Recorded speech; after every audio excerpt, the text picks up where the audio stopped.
The Heat are arguing with former legends. Dwayne and Bam are arguing about whether they are or aren't a play-in team. They are.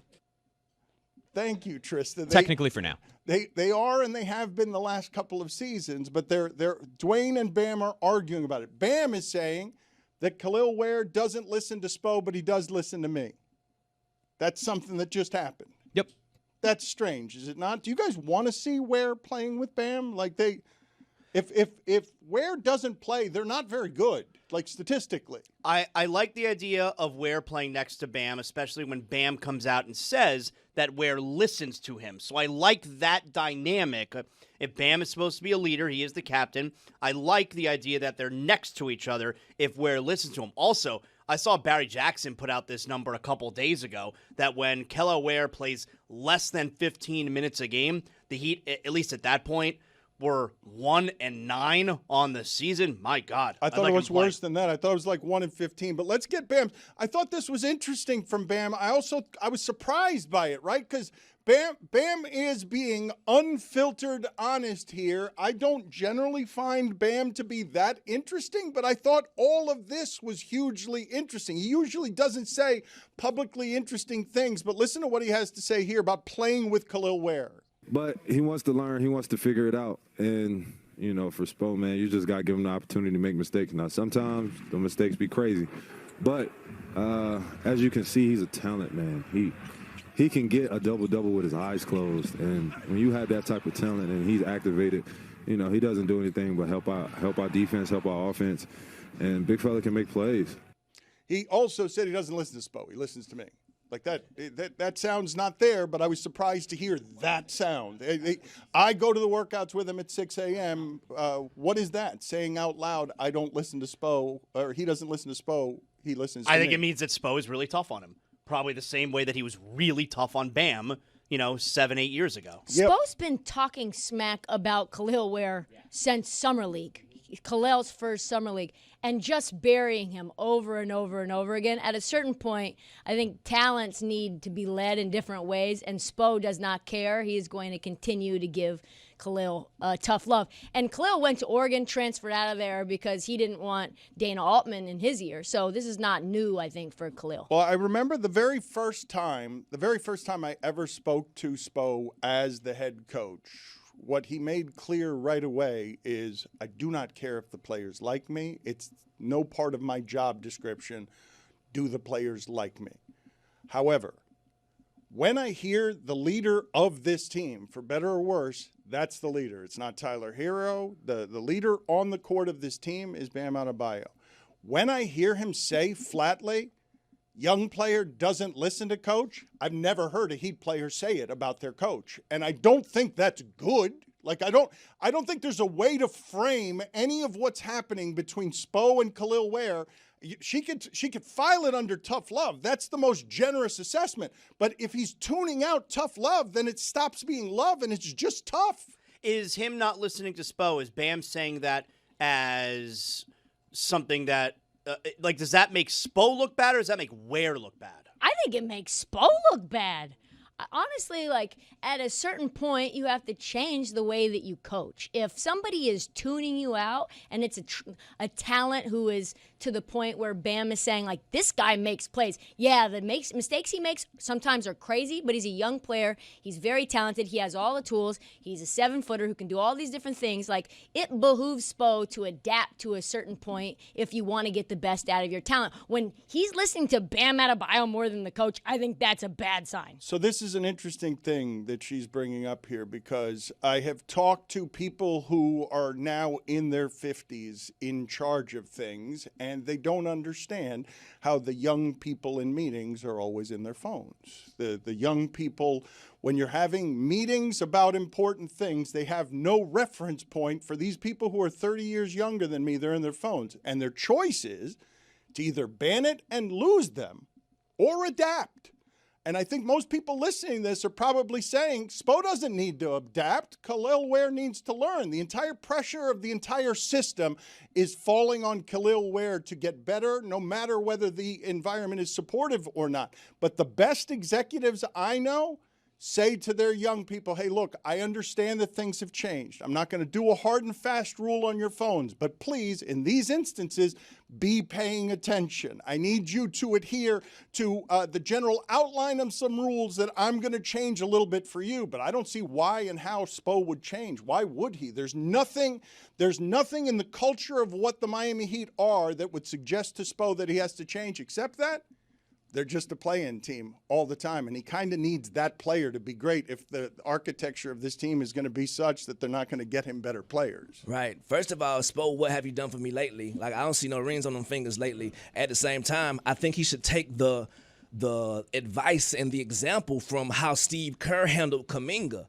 Because Kuminga is good enough. If you put him in the right system, as you see, he's good enough if you're willing to work with him. Your irresponsibility and just trying to work with the young gentleman, I think is kind of wrong if I was on Spo. Can't there be an argument made that they've handled him exactly right this season because he's gotten better and better, and now the minutes alongside Bam are productive? Like, he was struggling so much defensively in those matchups with Bam because he was shot block chasing, and now those times where they're out there together over the last 4 or 5 games they played together, they're like plus 80 when they're on the floor together in limited minutes. So while I understand, like, Kalel has been frustrated, there's also an argument to be made that they have handled him the right way because he has only improved in the ways they've needed. Well, he's not being handled the right way if he's not listening to his coach. If I've got Bam saying out loud, he doesn't listen to Spo. Like, he said, I want big fella out there. I feel like he listens to me, and sometimes he kind of ignores Spo. I've banked so much equity with him throughout the summer. And then he later on says, like, I feel like he gets better when he's out there with me. These are semantics here. Jim. Yeah, right.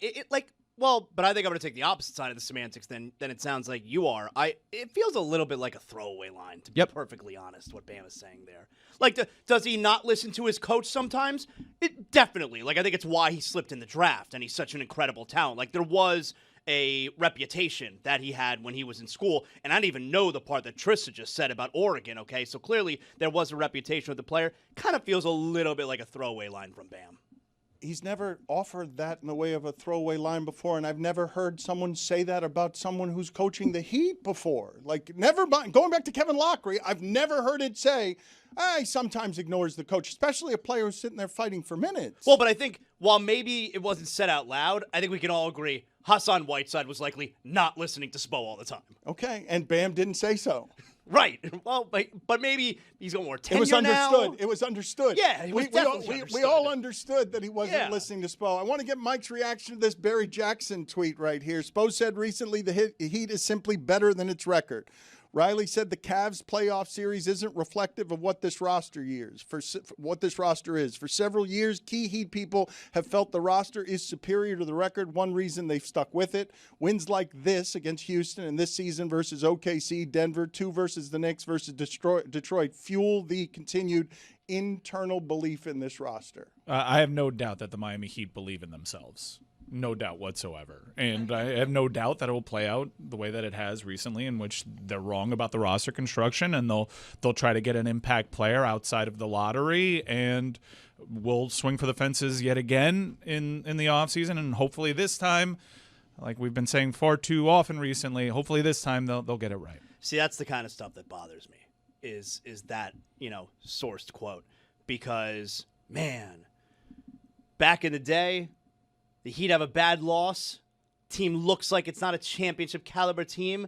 And Pat Riley goes in his office. He trades everybody. It's like, this is not acceptable, okay? Right. And now it's, for the 4th year in a row, we're going to be a playing team, but we think we're better than our record is. And like that's not Pat Riley. That's an old man getting soft in his old years. What happened? I'm just listening to some of the same stuff that we're never really talking about. Man, Kel'el Ware was outstanding last night. Usually all our Kel'el Ware conversations are like, hopefully this guy can put it together. That's how I know about Kel'el Ware, because I haven't really watched much of him, because I'm not watching much Miami basketball these days, because I don't think the team's got a chance in hell. Everyone can see it, though, Mike. When he's out there, everyone can see both sides of it, the extremes, right. Well, that he's a unicorn athletically, and he does a lot of dumb stuff. Right. Well, that's Kuminga. That's the same situation as Juju was saying about Kuminga, and now we see him thriving in his role where you've got Dominique Wilkins screaming on the broadcast like, thank you, Warriors, for gifting us this unique talent. And I'm going to tell you this, I wouldn't be surprised if this happened with Cleo Ware and he thrives somewhere else. I'm surprised it didn't happen, which is, I hear this, I'm like, that should have been Phoenix's problem. It should have been Milwaukee's problem. It's not... I mean, Eric Spoelstra is one of the greatest coaches of all time. When it comes to Kel'el Ware, I'll side with him on how to manage this talent. You look back at this and wish that they traded Ware for Durant? Yes, I do. I mean, I was saying that. Yeah, I'm not as bullish on Ware. I understand why there are aspects to his game that you're like, man, if this guy can put it all together. But there are guys like that in the league. Look.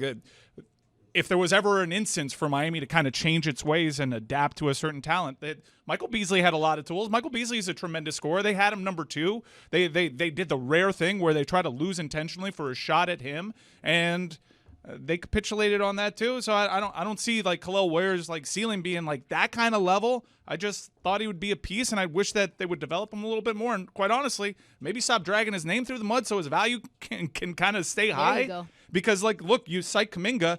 There wasn't much of a market for him, and the player had talent, and he probably should have fetched more than what he got, given what we've seen recently, and he didn't because they mismanaged that, just like the Miami Heat recently mismanaged the Jimmy Butler situation. So my trust in them to be able to maximize the assets that they do have on the roster is kind of waning.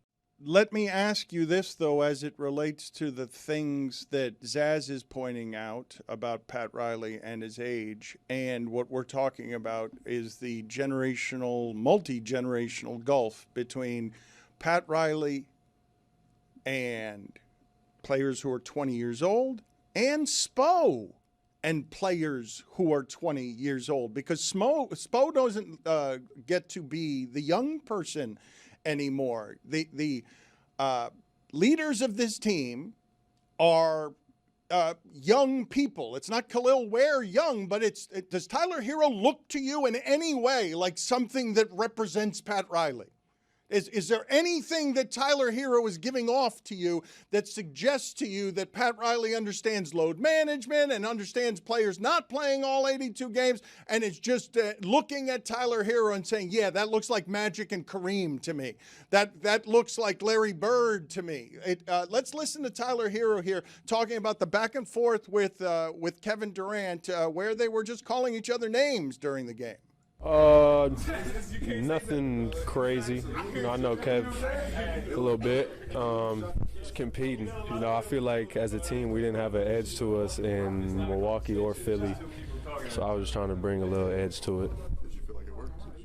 I mean, we won. The team responded. So we were down 14-4 at the time, I believe. Was able to just get some fire going. I feel like we're at our best when we got guys in here that are on edge.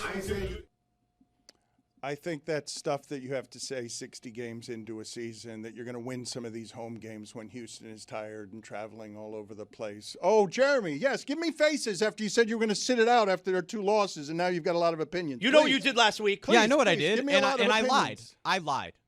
This team is number 1 in the East in points per game. They're number 1 in the East in defensive rating. They're number 1 in the East in rebounding. And aren't that's they better? Because you have been able to spread out the minutes between Kel'el Ware and Bam Adebayo. Now, while the 2 guys play together, you're playing really well, which unlocks a different level of ceiling for these guys because you can have Bam roam on the wing. You have Andrew Wiggins playing the best season of his entire career, and he was locked down over that stretch on Saturday. This team has potential to be better than what their record says there is, and I think it would be wrong to just dismiss it because we're talking about quotes from Spo on Bam from a month, or on Kel'el from a month ago, rather than what he's been talking about lately, which is that effort is there. The going and getting rebounds is there. Playing on the defensive end and having awareness and communicating in the zone is there. This team is playing better. Okay, but potential to be better than their record is, what does that even mean? Like, so they're going to face Detroit in the first round of the playoffs. How do you think that's going to go? They're going to get smacked. That's what I told Jeremy before beat we Detroit. started this show. And by the way, Detroit has the number 1 defensive rating in the East, not the Miami Heat. Not the Miami Heat. But it's a rating off. I just want to be accurate because Jeremy is an accuracy guy. He says things. So I just don't think that this means anything. You take the Heat, who are basically the play-in team. You know, talk about Draymond is like, oh, it's the Golden State Warriors Invitational. That's what the Miami Heat should say about the play-in tournament. And you'd also know the thing about the old days is them the old days, bruh. Welcome to the new century. Back to you, Dan. Thank you, Juju. In this new century, I didn't realize that there is an ability to unlock a new level of ceiling. Is there multiple stories in this house? I want to explore this a little bit. The ceiling when Khalil Ware doesn't play alongside Bam is different than the ceiling when he does play alongside Bam. I don't think that that's a crazy thing to say. It's not a crazy thing to say, but you know what's crazy is we all think, and Spo keeps saying, nah.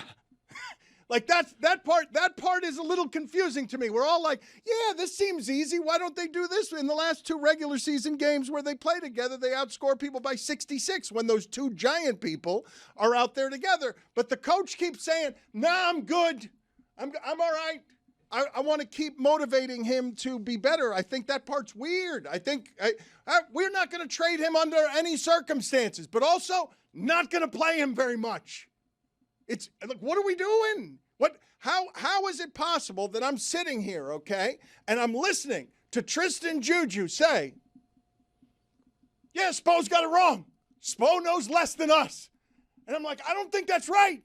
I think he's got more information than we do, and I think he probably knows a little bit about what he's doing, and I think maybe there's something here we're not understanding. Is Khalil Ware worth any of this? And I include the 20 minutes we've discussed. They could have had Kevin Durant for him and decided not to trade for Kevin Durant because they wanted to keep him. So they think so, but they don't play him. Right. So clearly they were wrong about that in the offseason, which means that goes back to the original point. I don't think they were it's wrong. not even like the superstars that they're missing out on. It's guys that can help your roster and just dig yourself out of this weird purgatory that Miami finds itself in.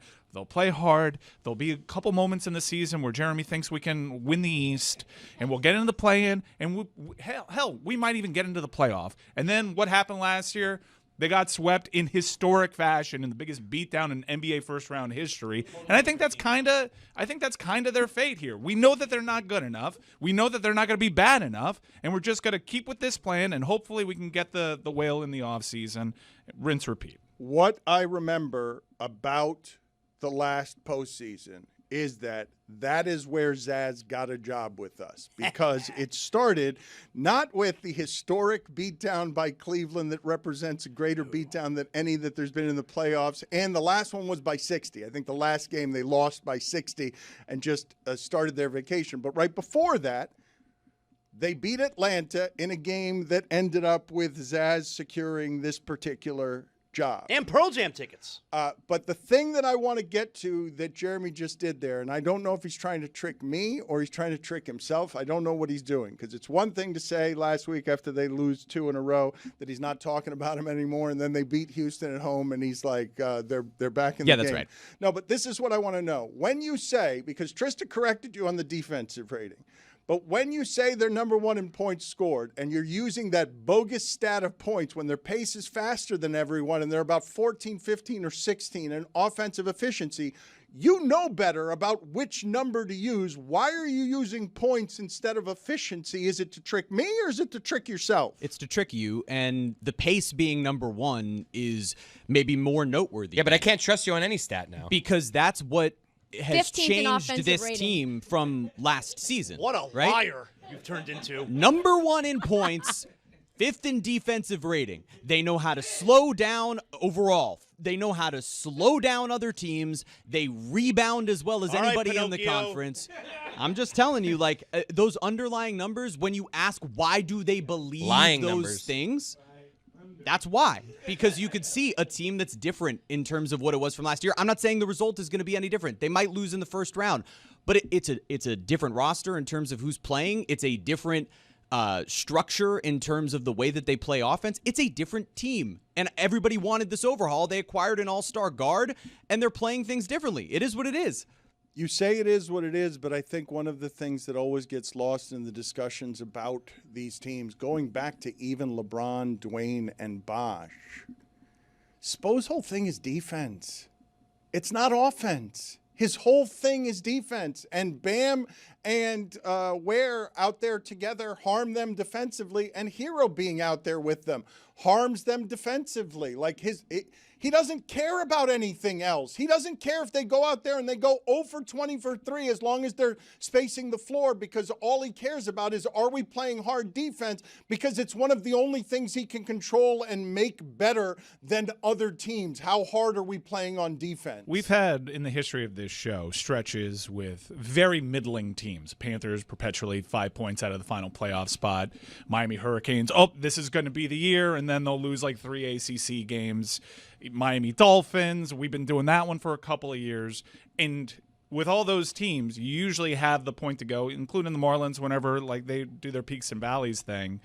You could always go to the front office. The manager's got to go. GM's got to go. They got to shake things up.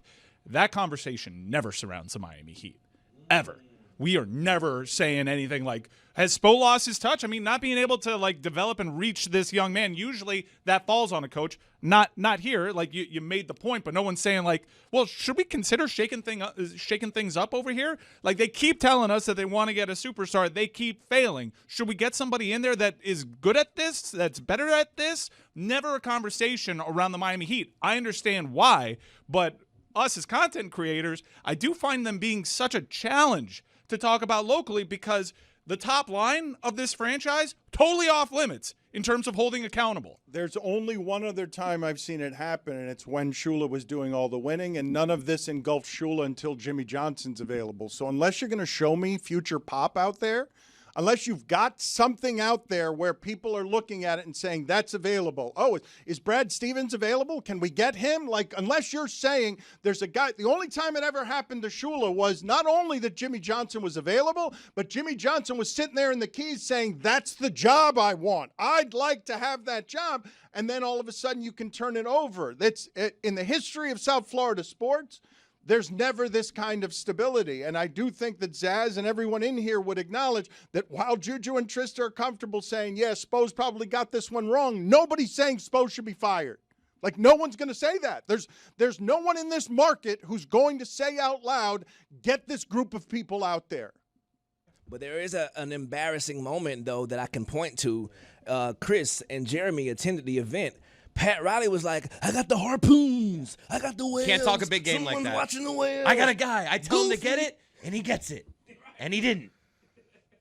So it's just It was a rough look. Your grandpa yammering. I mean, that was a Thanksgiving when dinner he did table? that night. I was like, that's either going to age fantastically or horribly, and we see how it aged. I mean, look, usually to get drastic change in approach, because we keep batting our head against the wall thinking that we're going to expect something different. And look, maybe on the 8th time we bat our head against the wall, a Giannis Antetokounmpo will appear on this roster. But usually to get the kind of change that we kind of want to see, we have proven commodities here. And I don't know if the answer lies in them. Now, I'm not saying fire Spo, and I'm not saying Pat Riley. I think both those guys, lifetime contracts here. I understand I'm talking out of both sides of my mouth a little bit. But inside that room, maybe Nick Harrison gets a little bit more power. Maybe we say, you know what?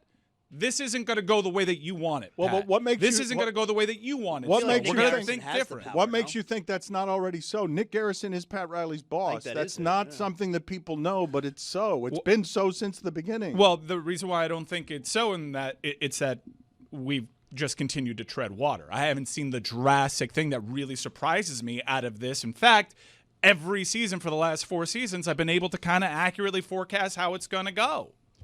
Can you imagine Nick Garrison, former ball boy, firing Pat Riley? Like, could you imagine Pat Riley getting anything other than how he wants to go out, period? Well, I will respond to your question with another question. Can you respond? Can you really wrap your head around Pat Riley ending his time down here with a 6-year whimper of not being able to deliver as superstar?